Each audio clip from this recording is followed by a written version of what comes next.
কাছে এই দেখো 2 বছর পুড়ে যাবে, এটা তারপরে 2 বছর পুড়ে যাবে। 2 বছর হয়েছে ভাই মারা গেছে।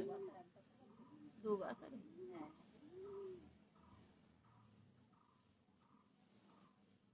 তো মারা যাওয়ার পরে আপনি চলছেন কিভাবে, মানে কিভাবে কি করছেন?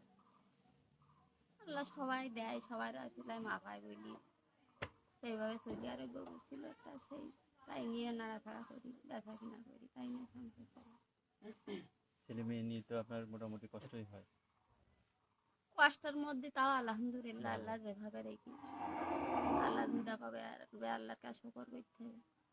ছেলে মেয়ে দুটো পড়ালেখা করে? তাই মেয়েটাই টেনে উঠেছে আর ছেলেটা শিখছে।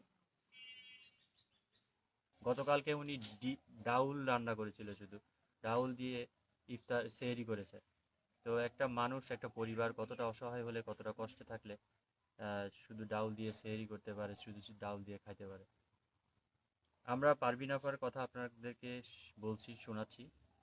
আর আজকে আজকে আমি এক বোনের সহযোগিতায় ওনাকে 8,000 টাকা দিয়ে যাচ্ছি। আমার কাছে 8,000 টাকা আছে, এটি ওনাকে দিচ্ছি।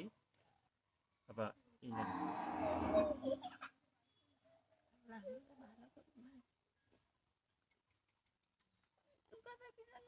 একটা জিনিসেরই কষ্ট তো আল্লাহর কাছে করে, আল্লাহ তো আরই মানুষ হইতে রেখো পরকালে সুখ পাই। আমার অভাব নেই, একটা ভাই তো হলো প্রতিবন্ধী, স্বামী নেই, বড় বোনটা মারা গেছে 4-5 বছর। আমার মাও জন্ম